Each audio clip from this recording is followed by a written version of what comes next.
இன்னொரு பேஷண்ட்டுங்கய்யா, இந்த மலரும் நினைவுல இன்னொரு பேஷண்ட் நம்ம ராஜபாளையத்து பக்கத்துல கிருஷ்ணன் கோவில்னு இருக்கு. அந்த கிருஷ்ணன் கோவில் வழியா போற போது சுந்தரராஜபுரம்னு ஒரு ஊர் இருக்கு. சுந்தரராஜபுரம் அந்த ஊர்ல இருந்து ஒரு பேஷண்ட் எப்படி வருதுன்னு கேட்டீங்கன்னா, கை கால் தலைகளை எந்த அசைவுமே இல்லை, அப்படியே போட்ட மணிக்கு தான், அப்படியே அப்படியே ஊட்ட வேண்டியது, அப்படியே வேண்டியது. இதுதான், இப்படி திரும்பி கூட பார்க்க முடியாது. அது மாதிரி இந்த கையும் இந்த வேலையும் செய்யாது.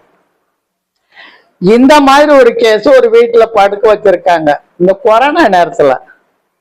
எங்க நம்ம இந்த விளாங்குடியில தான், நம்ம மருத்துவமனை பக்கம்தான். இந்த மாதிரி பண்ண முடியுமாங்க, இதை நல்லமெல்லாம் பார்க்க முடியுமாங்கன்னு கேட்குறாங்க. ரிப்போர்ட்டுகள் இருந்தா கொண்டு வாங்கம்மாங்கிறேன். ரிப்போர்ட்டை கொண்டு வராங்க. இது எப்படி ஆச்சு, இது எப்படி ஆச்சு அப்படிங்கிற போது, அவரும் போஸ்ட் ஆபீஸ்ல வேலை பார்க்கிறவர். போஸ்ட் ஆபீஸ்ல வேலை பார்க்கிறவர் சாயந்தரம் ஆச்சுன்னாக்கா அப்படியே நண்பர்களோட வந்து இந்த ரோட்டு மேல இருக்க இந்த சின்ன சின்ன குட்டி பாலங்கள் இருக்கு பாத்தீங்களா, அந்த பாலத்திட்ட உட்காந்து பேசுறது பழக்கம். அப்படி வந்து உட்கார்ந்து பேசுற போது பாலத்திலேயே பேச்சு இது பண்ணிட்டு இருக்கையில அப்படி டக்குன்னு பின்னாடி கவுந்துரு மல்லாக்க விழுந்து அப்படியே குறுக்கள் அடிபட்டு அப்படியே கிடந்து போற செத்த பிணம் மாதிரி வீட்டுக்கு தூக்கிட்டு வர்றாங்க. அங்க இருந்து நேரம் ஜிஹெச் கொண்டு வர்றாங்க. ஜிஹெச் கொண்டு வந்து எல்லாமே எடுத்து பாக்குறாங்க, போறாமே செயலற்று போய் கிடக்கு. ஏன்னா அந்த ஊட்டி உடஞ்சி போச்சு. அந்த மாதிரி அந்த இது வந்து நரம்பு, ராஜா நரம்பு அடிபட்டுனால எல்லாமே விழுந்து போயிடும். அப்படிப்பட்ட சூழ்நிலையில வச்சு பாக்குறாங்க, செய்யறாங்க. அதுக்குள்ளே கொரோனா வந்துடுது. கொரோனா வந்த உடனே ஏம்மா நீங்க வீட்டுக்கு தூக்கிட்டு போங்க, வேற எங்கிட்டாவது சந்தர்ப்ப சூழ்நிலை நிலமரில் வந்து பாருங்க, அப்படி எல்லாம் கொரோனா முடிஞ்சு வாங்க. அதுக்கிடையில கொரோனா கேஸ் நிறைய வந்துட்டு இருக்கு, நாங்க பெட்டுகளை காலி பண்ணி கொடுக்க வேண்டியது இருக்கு, நீங்க தூக்கிட்டு போங்கன்னு வந்தா அப்படி கொண்டு வந்து படுக்கப்பட்டிருக்காங்க.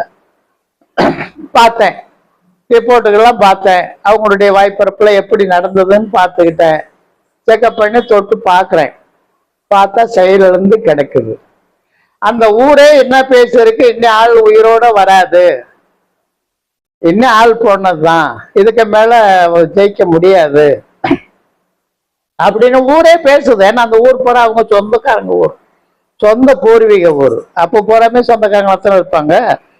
அப்படிப்பட்ட சூழ்நிலையில எல்லாமே எதிர்பார்த்ததுக்கு இங்க வச்சு பாக்குறாங்க.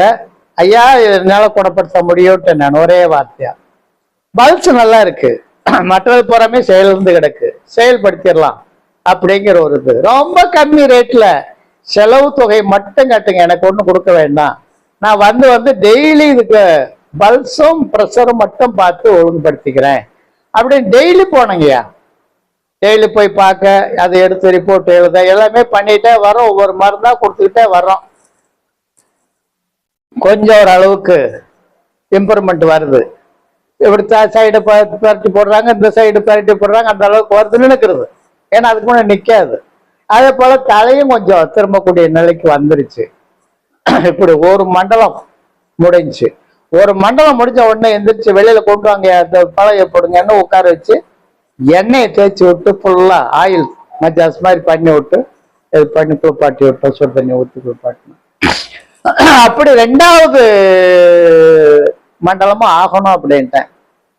அதுக்கப்புறம் ரெண்டாவது மண்டலம் வரைக்கும் போய் பார்த்து செஞ்சு, கொஞ்சம் சித்தர்கள் மூலமாக, அம்பாளுடைய மூலமாகவும் ஒரு இடத்துல அவரை இறக்கி உட்கார வச்சு, சேர்லயே உட்கார வச்சு கும்பத்தை நிறுத்தி ஒரு தோஷ பரிகாரங்கள் அத்தனையுமே செய்து, பூவாளி அந்த ஆளையவே ஒரு அர்ச்சனை பண்ணி மேல இருந்து கீழே வரைக்கும் போட்டு அர்ச்சனை மாதிரி பண்ணி எல்லா வேலையும் பண்ணி முடிச்சு நல்ல முறையில் ஆச்சுங்கய்யா. நல்லா கழுத்து கழுத்து எல்லாம் திருப்பி நல்லா ஒரு ஒழுங்கு வந்துருச்சு. எந்திரிச்சு நிக்க வைக்க உட்கார வைக்க நல்ல முறையில் வந்துட்டாரு. அதோட நானும் கார் எடுத்துட்டு நேரம் போனேன், அந்த அவரையும் கூட போட்டுக்கிட்டு. அந்த பையனுக்கு ஒரு சந்தோஷம், என்ன பூராமே பணத்தை தான் கொண்டு வராங்க, இன்னைக்கு கொண்டு வராங்க, நாளைக்கு கொண்டு வராங்க, எப்ப கேட்டாலும் அப்ப இந்த வரும் அப்ப வருன்றாங்களே தவிர ஒண்ணு காணோம். அங்கேயே பொதிச்சாங்களோ இன்னும் தெரியுங்கிற மாதிரிலாம் இருக்காங்க. நாங்க இங்க இருந்து போறப்போ இந்த பையன் நினைச்சிச்சு ஒரு சாக்கு மூட்டை நிறைய தேங்காய் வாங்கிச்சு. தேங்காய் வாங்கி இங்க வழிவிடும் பெருமாள் கோயிலுக்கு ஒரு காய் அப்படியே ஊருக்கு போறது வரைக்கும் எத்தனை கோவில் இருக்கு அத்தனை காய் ஒன்னொன்னா செதற்காய் விட்டுக்கிட்டே வந்தான் பையன். அப்படியே அவங்க ஊருக்கு போயிட்டோம். வேண்டலாம் போறோம் நாங்க எல்லாருமே, நாங்களும் அதெல்லாம் போறேன். போய் அங்க போய் வீட்டுக்கிட்ட போய் இறங்க போற போது அந்த வந்து வேன்ல போய் அவங்க தெருவுக்குள்ள போய் அவங்க வீட்டு வாசல்ல போய் திரும்புது. அந்த ஊர் ஜனமே வந்து கூடிருச்சு. ஏன்னா செத்து போய் பிணத்தை கொண்டு விடணும்னு பார்த்தா உயிரோடு வந்து இறங்கிட்டு இருக்காரு அப்படின்னு. அப்படியே கொண்டு வந்து சேரை போட்டு உட்கார வச்சு எல்லா மக்களையும் பார்க்க வச்சு எல்லாருமே சந்தோஷப்பட்டு ரொம்ப பெருமைப்பட்டாங்க. அந்த நிலையில அதுக்கப்புறம் ஒரு மண்டலம் வரைக்கும் மருந்து வாங்கிட்டு போய் கொடுங்க அப்படின்ட்டு மருந்துகள் மட்டுமே ஒரு 3 மண்டலம் கணக்கு வந்துட்டு நல்ல பழைய நிலைக்கு வந்துட்டாரு.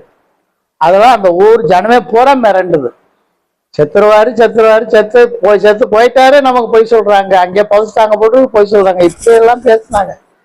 இப்ப கடைசியா நல்ல ஒரு நிலைக்கு வந்து குணமாகி ஆளோட ஆள் அவரும் நல்லது கெட்டதுக்கு போற நிலை ஆயிடுச்சு. இப்போ போன ஒரு 10, 15, 20 நாளைக்கு முன்னாடி வந்திருந்தாரு, இங்கே வந்திருந்தாரு. எனக்கே அடையாளம் தெரியல. அவ புருஷன் பொண்டாயிட்டு பையன் 3 பேர் வராங்க. எங்கேயும் அப்பாங்கிறதா உட்காருல அப்படிங்கிறான். அந்த அளவுக்கு ஆள் உடம்பு நல்லா இதாயிருச்சு. இப்படி போயிட்டாரு ரொம்ப. அன்னைக்கு பார்த்தாக்கா ஆள் நல்லா திடமா. எனக்கு அடையாளம் தெரியலன்னு வச்சுக்கோங்களேன். அப்படிப்பட்ட சூழ்நிலை ஆயிடுச்சு. சொன்னாரு, என்ன உயிரவே காப்பாத்தி விட்டீங்க, நீங்க இல்லைன்னா நாங்க இல்லை. ஏன்னா இப்ப நிறைய ஆஸ்பத்திரி பார்த்துருக்காங்க, அதுக்கப்புறம் தான் அங்கேயே கொண்டு போயிருக்காங்க ஜிஹெச்சுக்கு. அவங்க நடந்த போய் கொரோனா வந்த உடனே வீட்டுக்கு அனுப்பி விட்டாங்க. அந்த சூழ்நிலையில என்னை வந்து காப்பாத்தி இந்த அளவுக்கு என்னை மனசு ஆக்குனீங்க. ஒரு கல்யாணத்துக்கு வந்தோம், சாமி உங்களை பார்த்துட்டு போயிடுவோமே அப்படின்னு தான் உங்களை பார்க்க வந்தோங்கய்யா. ரொம்ப நல்லா இருக்குங்கய்யா, நீங்க என்னைக்கு நல்லா இருக்கணுமையா. உங்க ஆசீர்வாதம் எங்களுக்கு வேணுமையா. நீங்க புள்ள தலைமுறைக்கு நல்லா இருக்கணுமையா அப்படின்னு எனக்கு ஒரு வாழ்த்து சொல்லிட்டு போனார்னு வச்சுக்கிறீங்களேன். அப்படிப்பட்ட சூழ்நிலையில அந்த ஊர்ல இருந்தே ஒவ்வொரு கேஸ் அங்கிருந்து நம்மளை தேடி வந்துச்சுங்க. நல்லா யோசனை பண்ணி பாருங்களேன். கையை ஆடல, காலை ஆடல, தலையும் ஆடல, படுத்த படுக்கல அப்படியே கிடக்காரு. எப்படி இருக்கும்? செத்த பிணம் தானே, ஆனா பேசுவார், ஏதாவது சொன்னா பதில் சொல்லுவாரு. இந்த கண்ணு மட்டும் பெறலுமே தவிர ஆள் தலை பெறலாது. அவ்வளவு மோசமா என் வாழ்க்கையிலேயே வந்து உண்மையிலேயே அந்த ஒரு கேஸ் ரொம்ப ரொம்ப ரொம்ப ரொம்ப முக்கியத்துவம் வாய்ந்த ஒரு கேஸ். அந்த மனுஷனை காப்பாத்தி விட்டதே போதுமே அப்படிங்கிற கட்டத்தை. ஆனா உண்மையில சொல்றையா, மற்ற ஆளுங்க மாதிரி ஆயிரக்கணக்கில் கூட வாங்கல. அதுக்கு என்ன செலவோ அந்த செலவைட்டத்தை மட்டும் செய்யுங்க. அந்த ஒரு சாங்கியம் செய்தமே அதுக்கு உண்டானது எழுதி கொடுத்த ஜாமான்களை மட்டும் வாங்கிட்டு வந்து வைங்க அப்படின்னு தான் பண்ணோம். அந்த அளவுல அந்த ஊர்களுமே அந்த ஊரும் பெருமையா நினைச்சது. ஏன்னா அந்த ஊர்ல கொஞ்சம் முக்கியமான ஆளும் கூட, போஸ்ட் ஆபீஸ்ல வேலை பார்த்தவரும் கூட. ஆனா அந்த போஸ்ட் ஆபீஸுக்கு நான் தான் லெட்ரு கொடுத்தேன், லீவ் லெட்ரு வேணும்னு சொல்லிட்டு, இதில் நான் தான் என்னுடைய ஹாஸ்பிட்டலில் வச்சு பண்ணிட்டு இருக்கோம் அப்படின்னு எழுதி கொடுத்தோம். அதனால அவருக்கு வந்து அந்த சம்பளமும் இதாகலை, சம்பளமும் கிடைச்சிட்டது, அடுத்து வாரிசும் பையனுக்கு கிடைச்சதுன்னு வச்சுக்கங்களேன்.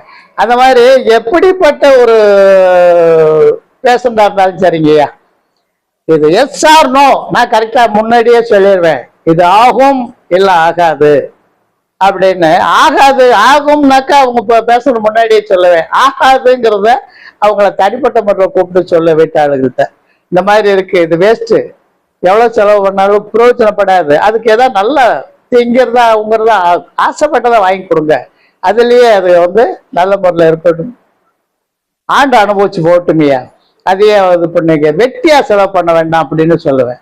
இதுக்கு மேல உங்களை செலவு பண்ணி பார்க்கணும்னு விருப்பப்பட்டீங்கன்னா எங்கே வேணாலும் கொடுப்பாங்க, நான் தொட மாட்டேன். என்னைய பொறுத்தவரை இது முடிஞ்சு. இதுக்கு மேல செலவு பண்ண விடுறது வந்து நல்லது. ஏன்னா அந்த சித்தர்களுக்கு மேல, அந்த சித்தர்கள் மேல பக்தி எங்களுக்கு நிறைய உண்டு. அவங்க எங்களை பார்த்துட்டு இருப்பாங்க அப்படிங்கிற பயமே எங்களுக்கு உண்டு. அவங்களுடைய கருணையினால அத்தனை வேலையும் பண்ணிட்டு இருக்கமையா. அந்த இதுலயே வந்து இந்த சூரியகலை சந்திரகலை பார்த்து செய்யறதா சித்தாந்தம். சித்தர்களுடைய வழிதான் சித்தாந்தம்னு சொல்றது. அதுல ஒரு பேஷண்ட் வர்றாங்க அப்படின்னா கலையை பார்த்தோம்னாலே இதான் சூரியகலையா சந்திரகலையா, சூரியகலை சரி இதை பார்த்துடலாம். நாங்க இப்போ தொட்டு கை பிடிக்கிற போது கூட அதை பார்ப்போம், அது மற்றவங்களுக்கு தெரியாது, அந்த அளவுக்கு நாங்க பார்த்துக்கிறோம். சந்திரகலையா இருந்துச்சுனாக்க இது லேட் ஆகும், பல்சப்படி பார்த்தோம்னா மோசமா இருந்துச்சுனாக்க கொண்டு போயிருங்க அப்படின்றோம். இப்படி எல்லாம் வந்து சித்தர்களுடைய வழிவகுத்து கொடுத்ததுல நோய்க்கும் பாரு பேய்க்கும் பாருன்னு எதை எது செய்யணுமோ அதுக்கெல்லாம் முறையா செஞ்சுட்டே வந்துட்டு இருக்கலாம் ஐயா. என்னுடைய கணக்குல என்னுடைய ஆயுசுக்கு எவ்வளவோ ஆயுசை மிஞ்சிய கேஸுகளை பார்த்துட்டோம்னு வச்சுக்கிறேங்க. இன்னும் உங்ககிட்ட நிறைய சொல்ல வேண்டியது இருக்கு, மக்களுக்கு நிறைய சொல்ல வேண்டியது இருக்கு. இப்படிப்பட்ட சூழ்நிலையில வேற எதுவா இருந்தாலும் நீங்க ஏதாவது சப்ஸ்கிரைப் பண்ணி பார்த்துக்கிட்டே வாங்க. முக்கியமா வந்து இந்த இது முடிஞ்சு அடுத்த நாள் 2-3 நாள் இருக்குதுனாக்க நான் வேற ரூபத்துல இருந்த இதுகளை வந்து எதுல ஏன் நல்ல முறையில இருக்கோ அது சாதாரணமா செய்யக்கூடிய நிலை இருக்குது. அதுல செலவு பண்ணாத அளவுக்கு செய்யக்கூடியது இருக்கு. இது ஆஸ்பத்திரிக்கு போனா பல லட்சம் ஆகும், அது இங்கேயே வச்சு நீ இப்படி பண்ணிக்கோ அப்படின்ற நிலையிலேயே நான் கொடுப்பேன். அதை ஒரு நோட்ஸ் போட்டு எழுதி வச்சுக்கிட்டே வாங்க. உங்களுடைய தலைமுறையில இருந்து உங்க குழந்தைகளுடைய தலைமுறையில இருந்து அதுகளுடைய தலைமுறை பேத்தி பேரன் வரைக்கும் அது வரும். அந்த நிலையில ரெடி பண்ணி வச்சு பாருங்க. சந்தோஷம். மீண்டும் நான் சொல்றேன், பேசலாம்.